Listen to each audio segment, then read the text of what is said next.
Welcome. My name is Dr. George Mochocki. You're either taking me in an online class or a face-to-face class. We've discussed this in a face-to-face class. This is a quick review. For those of you who are taking me online, this will be a quick introduction on what is required for your either you're working as a team or individual feasibility study or your major paper and presentation required for this course. Let me say the only difference between an individual and a team, if you're working in groups, depending on the course setup, is that there's just more written documentation or written requirements for a team versus an individual. But the other seven headers and aspects are all the same. Okay, so let's go on to this. We're going to go on to the first thing. So let's see. I got this thing stuck on me.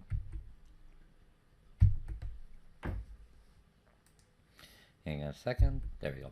Okay, so let me give you a quick overview. This feasibility research, and this is a new product or a service that you'll be required, either in an introduction to business or a marketing class or a small management class that you're taking me for. The only difference is that it'll be more, I'd expect more for my more advanced classes than for my introductory classes. So this is going to be the thing. You're going to have seven headers. You're going to have an executive summary, a market analysis, marketing, the website. You're going to be required a website as part of your advertising. But the websites I have here, I'll provide you like 6 or 7 websites as a source of references for you to get some information about your demographics or about your competitors. And then you're going to have advertising, operations, what's required for the business, and your critical risk and recommendation statement. And I'm going to give you a real quick overview of what's required for the class. Okay, so let me go on to the next one. Okay, this is a full version. You already have my concept map or mind map in hand, or if you're in an online class, you could print it out. It's in a PDF file. What's required? Minimum required for an individual is 2,800 words. You figure there's about 300 words per page if you're looking at APA format.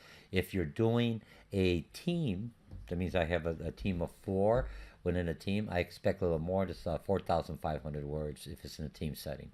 You're required to label all 7 headers, and I just went through it a little earlier. Vocabulary concepts. You're required to have 5 vocabulary or concepts for each header, so it's about 35 words, concepts or vocabulary out of the textbook that you're utilizing. I want them in bold or underlined, so I know what they are. I just want to make sure you know what they are because it's going to be part of the grade. If you only give me very little, maybe 1 or 2 vocabulary or concepts that you've read in the book or that we talked about in our lecture or in our discussion boards, you're already losing points. Okay, you need to have 6 or 8 outside sources cited, APA citation, and by APA cite, I'm not looking at the whole paper being APA, American Psychological Association. I'm looking at the citation. And the reason in business, or if you're taking psychology or anything else in business, when I'm utilizing APA, so if you're properly citing someone, you will most likely, I need the date. Remember, in business, you could have one. I'm looking within information that is within 5 years. The more current, the better. Remember, in business, it's not something theoretical that I'm going to be doing way in the future. If I'm doing research now, and you're going to be going forward, I'm looking at stuff that is current. Because I'm making business decisions on this. Does it make sense? So if I'm looking at APA, at the end of this, when I go through all this, I will show you a Microsoft how to real easy. I don't want to make it hard, but I'll show you in Microsoft Word how you could easily just go into references and you select APA and you say I want to do something that's a newspaper article. I found something on the web or the internet, or I did an interview, and you go APA, enter citation, and it gives you the proper format. Simple, okay? Your grammar has to be at a college level. Has to be turned into Blackboard, and I have another YouTube shows you how to submit it into Blackboard. Blackboard is a course management system that I utilize at the college. Okay, it has to be in a Microsoft Word document. I don't accept anything unless it's a Microsoft Word document. because basically when I put it into Blackboard, I don't have to open up the file. I can make all my comments and everything else in the Microsoft Word document, and in the course management system Blackboard, which the college utilizes, you'll have all my comments and everything else. So it makes it very easy. Each section must be identified, and if you're working as a team, let's see, if I'm doing the marketing section, I'm doing the recommendation, I have to have my name on there, George Mochocki. And if there was another member in a team, let's say I have 4 people within a team, Sally Mochocki, or Ralph Mochocki, or Ralph Smith, or whatever his name has to be in that section. If I don't see that name for who is responsible for that section that is required in the team, I assume the whole team worked on it. So if the paper is like mediocre, the whole team gets the same grade. If I know that certain people did very little, their grade is adjusted to the team grade, similar to what I would be doing in business. We get, the team receives a reward, and individual contributors who provided more or did more work get a higher portion of that team reward. Very okay. All right, so let's see what we have in the next one. Okay, so next slide. Okay, so here are the 7 headers. Now, this is a quick overview. I'm going to go into more detail. Remember, your executive summary, your market analysis, and your marketing. And if you notice on my concept maps, on my conceptual maps, that anytime there's a plus, that means there's more information that I am looking for, that I provide you in another full-blown PDF conceptual map. This is quick and dirty. So if you're taking me for an intro class and you're looking, what do I need? Okay, so executive summary, something about the business, blah, blah, blah, and then market analysis, can I make a profit? You have to respond to all these questions. I don't care if you're a small business or large business, even if you're doing an internet or doing an app, because that's part of the, what do you call it, the venture or that you're looking at. You should have at least 80% of these in here. You have to respond to them. Okay. Okay. Now here's the other side. Remember, so you're going to have in your paper, you're going to have executive summary labeled 1. You're going to have market analysis labeled 2. You're going to have marketing labeled 3, and you answer these questions. Now this software comes up from a business plan. A Business Pro software is a software a lot of times I utilize with as a consultant. Utilize is the Business Pro. Small Business Administration, that's one of the websites I'll provide for you. They also utilize this software for new businesses or existing businesses that are going to be open up a business or a new venture or new demographics they're going to try to target, and they have to go through this whole procedure. Does it make sense? I don't want you to buy the software. The software costs about like $200, $300. I want you to utilize this. I make it easy for you in this class as to keep your costs down. If for some reason you purchase the software because you have access to the software, now the software is broken down into like 3 or 4 categories. Because of the author, because of this book, I try to have it tied into the chapters we're discussing within the class you're taking me for. So you have to follow this format. Even if you print it out, it's no different than when a consultant is doing something with a client and he or she, small or large businesses, wanted this in the format. I may use Business Plan Pro, but they may want the advertising first and the marketing second. I just, cut and paste it, rearrange it. Does it make sense? Now, for your business plan and idea, and I discussed that earlier, whether at a discussion board in a class, it could be a brand new business. It could be an existing business and now expand into a different, what do you call it, market. I could be a hot dog stand, open up in Chicago, and all of a sudden I want to get the Hispanic population. So I may, because my neighborhood changed or the store location changed, and now I want to target maybe Hispanics. So even though I'm still keeping my hot dog stand with my Polish sausage, everything else, I am opening up. I want to get another demographic, another market, another segment that I want to go for. And that's basically I start the whole process over again. And a lot of times consultants will go to existing businesses and they already have have them go through all this so I understand where the business is at, and then I go forward. Make sense? Okay, so let's see what we have in the next question. Okay, so let's go on executive summary. Now I'm going to break it down. You could read, you're adults.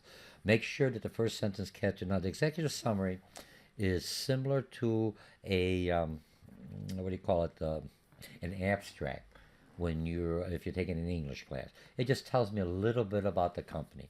The reason it has to be broken down in these segments is that from a business perspective, it tells me what my business idea is, what's my concept, who kind of a little bit about my customers, how much money I need, I mean where I'm going to open it up at. Just general information. Because if I would be doing, in a lot of businesses, they will, it's an answer. It tells me about what my business or my mission statement, for lack of a better word. What is my mission statement for this business?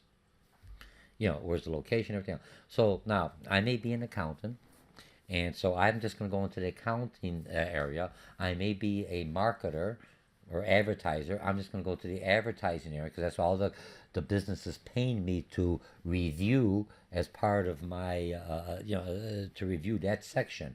But I need to know what is the whole business? Where are you opening up? Who do you perceive to be your customers or your clientele? So far, so it tells me a little bit about the business, this, and we've already done. Remember, if you're in my class, whether you're an online class or a face-to-face class, we are doing exercises, either individual or as a team. So the first thing you should do is go into Microsoft Word or and open up a file, George's hot dog stand, I'm just making that up, and basically put the 7 headers in. And what you're doing as we're doing the exercises, you cut and paste certain parts. If we're going to talk about advertising or the product, you put it underneath the right heading. And now don't worry about the paragraphs and sentences right now because it's going to be a written document at a college level. But right now you're just putting in information. It's like I'm ready to bake a cake. I get the flour, the sugar, the eggs, find out what my recipe, I have everything ready.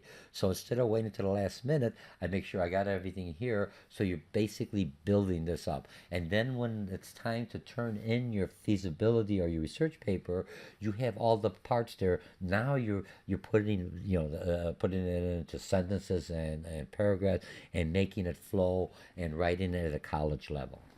So the first thing to do is open up a file, Microsoft Word. Now some student says, I got an Apple, I do Google Chrome. Here's what I want you to say. At the college, you could go into the students portal and download my Microsoft Office. It's free to the students with your college email login, and you could download this as long as you're a student at the college. You have access to this. So you have Microsoft Word, you have Microsoft PowerPoint, you have Excel, and you have Access. All these are available to you as a student at the college, free. Just download it. In business, everything is Microsoft Word because I could interchange. If I put something else in my Excel spreadsheet, I could link it to my PowerPoint. I can link it to my Word document. And if I change one, it'll change it all. This is a business class or a marketing class or a management class or a small business class. Doesn't make it's irrelevant. Microsoft Word rules. If you're for some reason working a team and you like utilizing Google Chrome, I do that too also, or Google Documents, create that in Google Documents, either as an individual or in a team, and you basically at that time when you download it, save as, when you hit save as, you go scroll down and you'll save as a Microsoft Word document. It will save a file on your hard drive or on your computer, wherever you're at, as a Microsoft Word document. Then you just click that document and open up and attach that document within Blackboard. Very easy. You'll develop it. Your website, everyone's required a website. If this is a marketing class you're taking me, you'll create a website exactly for your business. The one thing I want you to do, part of this exercise is for you to see how I present or proposal, whether I'm going to be an owner or I'm a department head and I want to bring a new aspect to my department. I have to do a feasibility or some kind of research paper or a action plan, for lack of a better word, submitting it. So this is something, so now it also meets the requirements of the college that you're required to write across the curriculum at a college level, utilizing proper grammar and formatting, for lack of a better word. Okay, now here, executive summary. Let's say George wrote the executive summary. When I write it in a Microsoft Word document, I'm writing a regular paper is format. I would write executive summary, in parentheses, I would write George. Or if it, whoever's doing that part. If it's two individuals working on this executive summary, I would have two names on there. and you're both equally. If you're doing more than one section, your name should be on there. If I see everyone's name except, let's say there's four people on the team and I only see three names on all the other things, the fourth individual does not get any grades on it. If I see no names on it, I grade whatever grade this paper is due. Some may be stronger than others. Everyone gets the same grade. So this way I try to adjust it just like I would do in business. We get a team reward. The team gets, depending on the uh, on how well the paper is done, how well the proposal is done, and how much effort each team member did. So if you did just a little or very little, you get very little effort. You do not get the same bonus, the same reward as somebody else that put more effort into the paper. This is to make it fair, balanced, and to give you the same idea and the same feeling as the same thing that happens within a business. All right, tell me about the business. Are you going to do international? Remember, everything is international, and that's why the web. If you have a web, now the one thing with the website, let's say you're going to open up your business venture, and it's an existing business, and you already have a website. It's a new business, George's Hot Dog Stand. Before you put, I want you to put like one of the things is going to be you're going to have a web page, just like if you enter the first web. If I open up any web, if I open up a Walmart's web, you know the template here's Walmart. You can find your products, services, contact us, whatever. So that's all I'm going to want in this course here. Just have a PowerPoint that shows what your web is going to page is going to look like. And I need to have your web address. You don't have to create a web address, but you go www.georgehotdogstand.com. I basically going to go in there and see if there is a www George Hot Dog Stand. I know it's not yours, but if there is somebody else that has that web, then all your work and all your effort is for naught because somebody already has it. So when you know you're going to open a business or a venture, if especially a new business, you have to make sure you already have the web address out there. All I'm doing is, remember, this whole course here is to get you to get the flavor, the feel of what's required in a business to present a proposal or to do an action plan. You have to do your research and make sure everything is there. Okay. Now, so you're going to have human staffing where you're going to find your employees, your little job description and everything else, a little human relationship. And look, I know a lot of businesses, small or large, you're going to have a lot of different ones. For this project, this exercise, I don't like doing busy work. For this exercise, some of you maybe open up a business and this would be your first template. Others are just doing this as to learn about business and get to understand it. So what I'm looking at the human relationship, I want to just know a staffing. Where am I going to get the people? I may get them from online. I may use monster.com and a job description specification. I just want one job description, one job specification of the major player. So if I'm open a baker, I know I got to have a reception. I know I have to have people working at the register. I just want to know who is what's important there. Is it a person doing the register, or is it the individual or the baker? Because the person on the register, I can even have the baker use the register. The person on the register cannot bake that. So give me a job description real quick. What is the job description of a baker? What is the specification? The job description tells me what I want the baker to do. The specification, which usually any kind of lawsuit for discrimination or anything else, is on the specification. What are the requirements of a baker? You may say it has to have a culinary baker degree from a college, or may have to have some experience. I just want you to understand, and it's no different if I'm a department head. Look at a department head. I'm going to open up a business, Dr. George. If I'm a department head, how would I still got to either post internally or I had to post outside to get my employees. I got to create what I want them to do and what are my specifications. Okay. Now, financing needs. What I want to do, you're going to be doing an income statement in my class only for 1 or 2 months. All right. And when I'm looking, how much revenue do I need monthly? What are my expenses monthly? And how long before I start making a profit? I want you to take the assumption that you came up with the idea, whether a new business or venture or a new product, and what you're basically looking at now, someone's funding it, you got the money. Now, okay, good idea. How is it going to be? Just going to give you the money to buy a townhouse or buy an apartment or for the business. Will that business be able to sustain itself for the next 3 or 4, 5 years? That's what we're doing here. Any business, small or large, new, are always, that's what the investors are looking for. They're looking for is good idea. I love the idea, great concept. Could I make money? I don't want to give you money and you can't pay me back. So now the whole thing is, I'm going to move out, but I can't. I got enough for the down payment, but I can't pay the taxes. I can't pay for anything else. So this is for this. Does it make sense? Okay, so that's your executive summary. Now you're going to do another thing, market analysis. And some people say, what's the difference between marketing and market analysis? Before I even open up my business, or if I'm going to move out someplace, or where I'm going to establish my business, I have to find out what is the demographic of my customer base. Who are my customers? If I'm going to want to open up a Mercedes dealer or a high-end car dealership, I first got to find, okay, I've got the money, I have that. Where am I going to open up the dealership?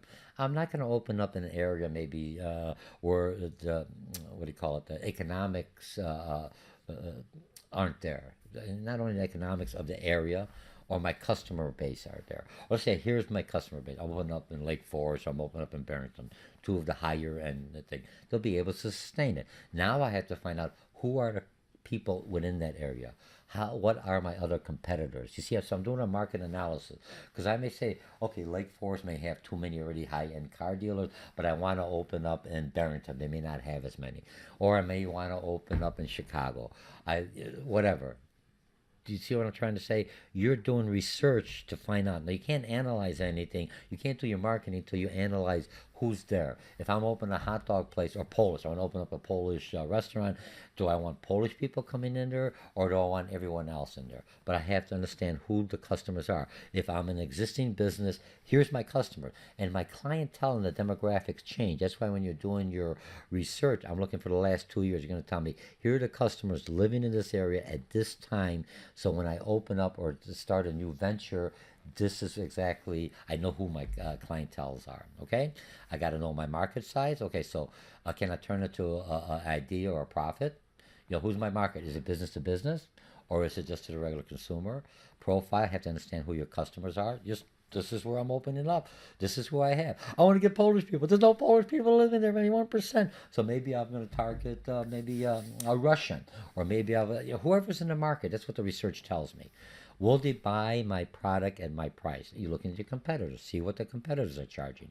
Any negative impact, and what's the trend? Because I'm looking at 2 or 3 years, and then competition. And remember, when you're doing anything else, when you open up a business, you have to have that signature. What's going to make, especially if you have businesses that are similar to you. If I'm looking at Wendy's versus McDonald's versus Burger King, all of them have a signature. McDonald's got the Big Macs. Wendy's has for lack of better, they make everything else right there. It's fresh, nothing frozen. Burger King got the Burger King Whopper, but they have to say, even though they sell other things, what's my signature? What's gonna make me stand out different than my competitors? Okay, will they buy? Okay, so now the next one after that, now I go to the marketing. Now I know who my customer base are. I know by analyzing it, knowing my competitors, and then how I'm going to reach my first customer. Don't tell me on everyone.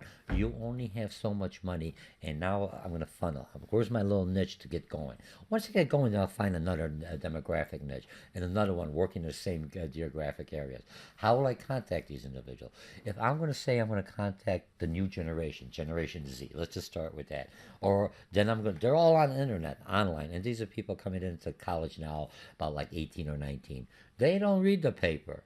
They don't trust the paper. Everything is internet. If I'm going to be contacting baby boomers myself, I'm still in the paper. I still read the hard print. So you would say, I'm going to advertise in the Wall Street Journal. I'm going to advertise in the Chicago Tribune. Don't tell me newspaper.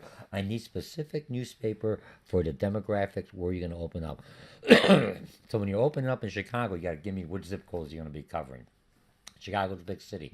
You're going to open up in Grays Lake. You're going to say, I'm Grays Lake, and here's the people. I'm going to open up in Waukegan. I'm going to open up in Palatine. I'm going to open up anywhere. Remember, as long as it's a business, a legitimate business, a legal business venture, you can legally open up in that state, it's acceptable. Okay, promotions. Are you gonna use trade shows, coupons, giveaway, product or services? Are you gonna have any warranties? What's the problem? What is your price? Just give me a general average price, what you think accepted in the market, and you find that through your research, what your competitors are doing. Campaign.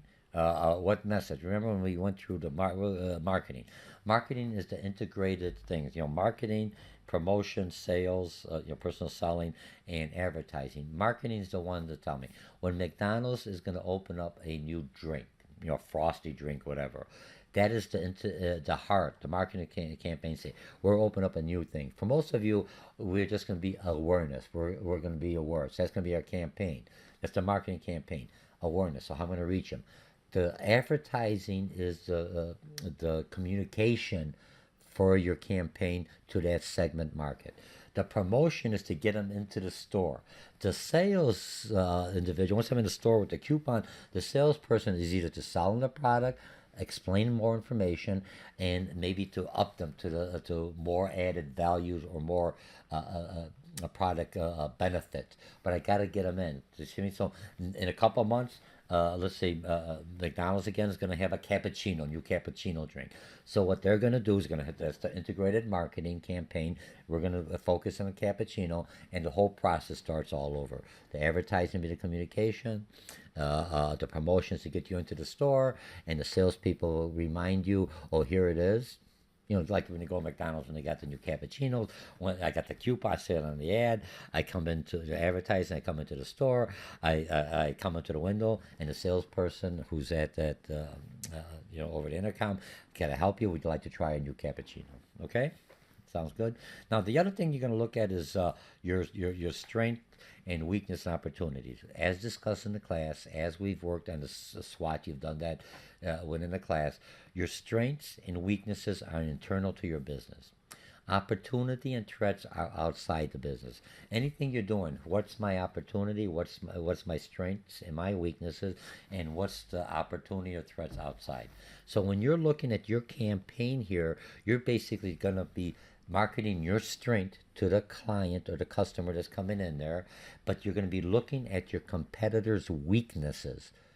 Remember, and then your strength hopefully overcomes their weaknesses. As a competitor, if I like Wendy's, you're going to have something that Wendy's has that I'm not going to give up what I like there. Is something that they don't have that will make me switch over to try your business or your venture or your product or service you're offering. Okay, and then international. Are you going to do any kind of importing or exporting and distribution online? Brick and mortar or mortar stores. Okay, so that's number 4. And now we're going to go to number 5, advertising. Advertising is the communication aspect of the marketing campaign. This is how I talk to people. Now, advertising has several different things. If you notice, I got SWOT all over. You're required 1 or 2 SWOT. Anything I do in business, I'm always doing this. A strength, weakness, opportunity, and threat. When you're looking for a new job, you're looking at your competitors. What's their strength? What's their weaknesses? And hopefully your strength overcomes their weaknesses. So you should know yourself. You are a product or a service when I hire you. You're providing me a service for my business. So I'm looking at you as a SWOT analysis. Newspapers, local, national, journal. Just tell me I'm going to go local paper. Daily Herald, Chicago Tribune, Wall Street, Messages, radio station. Which radio station? I'm selling country and western, you better have 99.5. I'm selling just a general or opera or depending on your target. Remember, if you're going to tell me Generation Z or baby boomers, within baby boomers, I have heavy rockers, I have country westerns, I have jazz individuals. You're going to try to, don't look out here at the beginning, you're going to try to bring it back in here and very niche oriented. You only have so much money, you want to target who you think the majority of customers when you first open up or you first present your product is going to come into you. Later on, I want them all, but I got to start off with somewhere. TV, what station? And then you don't say about TV is very expensive, general. But now you've got direct TV, you got cable TV, you have a lot of internets have streaming or something like that, Netflix. Now you could also place some of your ads very specific by your geographic. Cable TV. You know that George Mochocki lives in the Lake Zurich area, underneath the zip code. So if I open my business, they're just going to get people within cable in that local area that I have identified to cable TV TV to either Comcast or DirecTV, saying here's the people in this geographic, so only run my ads within this geographic area. That makes sense. That's very cost effective and it gets customers. Look, if I'm going to advertise nationwide, people in Chicago are going to drive all the way out here to Waukegan or to Palatine or to Grays Lake, unless you got something really, unless they're in that area for a hot dog or something else. You just want a local. So it costs me much to give all this information out that no one ever sees. It doesn't make sense. So because of technology and the internet and cable and direct TV, I can be very specific. Even Google, you tell me which area you're at, and they will basically help you with the ads. If you notice ads I get here, if I'm at work, I get ads I don't even see. I see here, but I won't see at work because I'm in a whole different demographic zone. Okay? Ads, you got your SWATs, e-commerce. Now, you're going to talk about PR. When I look at public relation, public relation is still part of marketing, part of advertising, only I don't have to pay for it. So if when Chipotle did something wrong, because they had some food, some salmonella poisoning or something else, even though it affected one Chipotle, public relation, it went all over. I can't control it. Now, when I'm opening up a new Chick-fil-A a restaurant and the mayor is there or some high profile individual, that's public relation. I kind of control my PR, but it's still controlled media. I can't control the message. And remember, public relation is more credible than advertising. Because advertising is basically a paid communication towards my customers. Remember? So if I'm targeting Generation Z, if you tell me you're going to be advertising Chicago Tribune or the Wall Street Journal, there's no way, heck. I know you do not understand your customer behavior for the demographics you're in. Because they don't read the paper. They don't read that. What radio station? You have to be specific detail.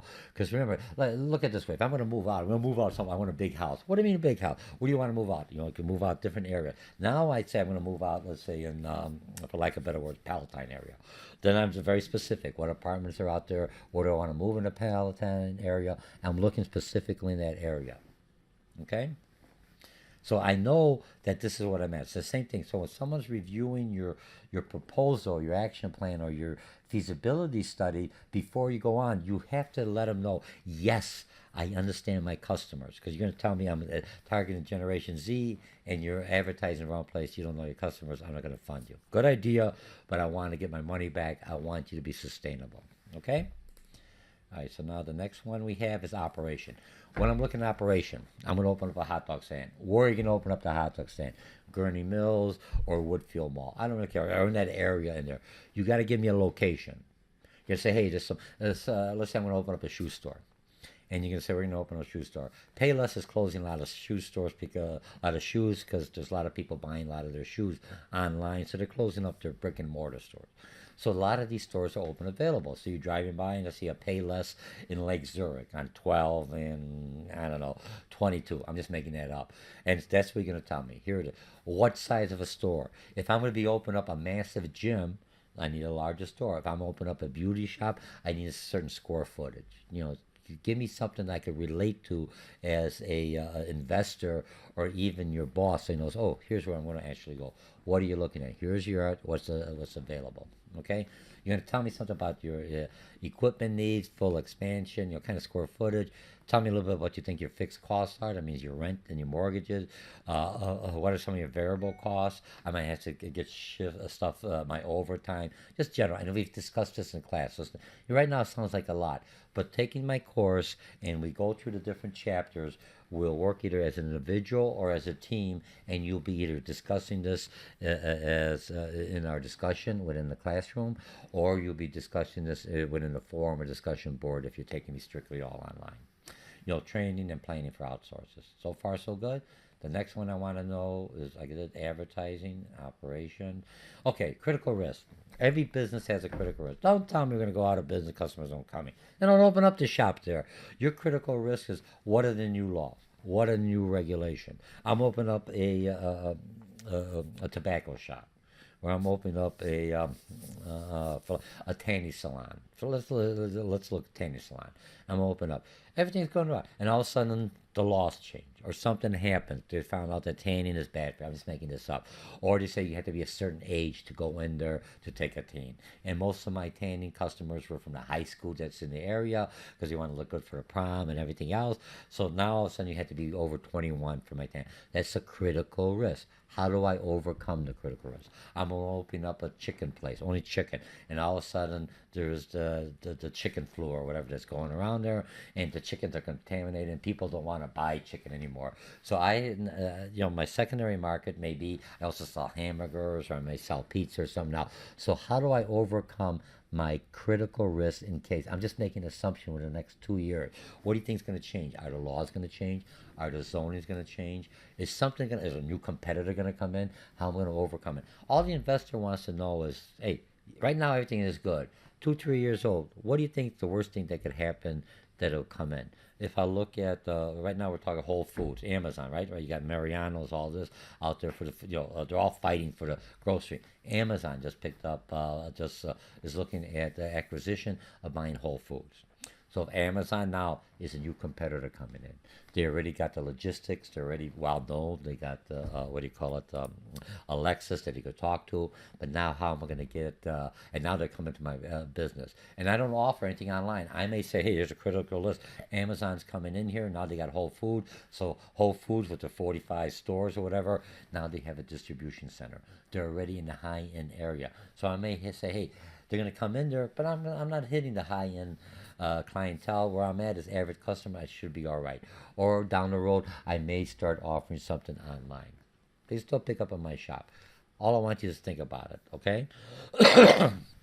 If I look at critical risks, a lot of fast food, minimum wage in this area is going up to $15. That raises the price of my hamburgers. If I'm at McDonald's or anything else, do I have automation? Do I have something else? What do I do?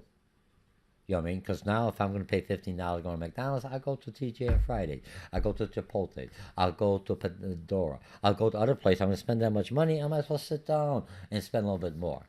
You know what I mean? So that's a critical risk. Or do I adjust my menu, make it smaller? Or me as a business, I'm going to say, if this happens, I'm going to adjust away my business model. All I'm thinking is just thinking outright. Okay? Now the next one is recommendation statement. Remember, your executive summary, the first thing that you have on there, should be a strong, powerful statement, at least a couple of paragraphs. That gets me to read the whole paper. Your recommendation, so that's the first thing they see, like in a book. You look at the abstract, goes love start. You know what I mean? I'm just a cut. I'm a guy. Your old mystery, science fiction. Ooh, I love that. So I'm going to read the rest. But it caught my attention, or the front cover. That's my executive summary. My recommendation statement is the last thing I'm saying. And look at yourself. I'm going for a job. I tell them a little bit about myself. I get their attention. Oh, I really like that. And at the end, it says, "Why should we hire you?" Well, because I'm a good person. You should hire me because I know the talent. I got experience. I've got new ideas. I'm creative. And same thing with your business. You tell me in a paragraph. Don't say, "I think I'm a great idea. I recommend." Because remember, in business, whether you open up a business or your department head in a new venture or new market, your recommendation statement after you've done all the research and looked at everything else may be, at this time, my recommendation is to hold off a year before I move out, hold off a year before I actually open up the business, hold off a year to see what the new administration under President Donald Trump is going to do. Okay, let me just delete that. Okay? This message is popping in. Sorry. Now, for those of you who, okay, I'm alive, so I do some editing, very, very little. This is just a quick overview because I always change. This a couple of years, and I put a new one depending on what changes in the academic or in the business world. Okay, so that is your whole paper. You've got it. And then for your info start, I mean, these are just the other websites that provide you got Small Business Administration. Now, look, if I'm opening up a new business or new venture, you could go to sba.gov. It's free to help small businesses. And you say, I'm going to open up a hot dog stand or whatever in Illinois, give them a zip code. And you could look at previous business plans. Most business plans are basically anywhere between 50 to 100 pages. All I'm asking here is, as a team, 4,500. It's about like 10 or 13 pages, and for an individual, it's about 8, 10 pages. I don't care about pages because people give me a large font. It's the word count I'm looking at. and the sources. All right, so for a nutshell, that's it. If I look at everything back, that's it. You've got everything else. This is your whole business plan. Remember, make sure you have all seven headers and underneath there, and you should do very well. That's about it. I would try to keep this underneath a half an hour. And if any other questions, bring it up in our discussion board or within the classroom. Again, my name is Dr. George Mochocki, and this will be a good exercise. Small business, large business. It's basically you take all the functionality, disciplines, and how do I put it together. Remember, I'm looking at more detail. This is you. The idea was been already approved. There's funding to open up the business. I'm looking at could your business sustain for the next 4 or 5 years. All right, and I'll see you online. I can't wait to read your proposals and see your presentations, whether it's an online class or the face class. Again, my name is Dr. George Mochocki. Thank you very much. Bye.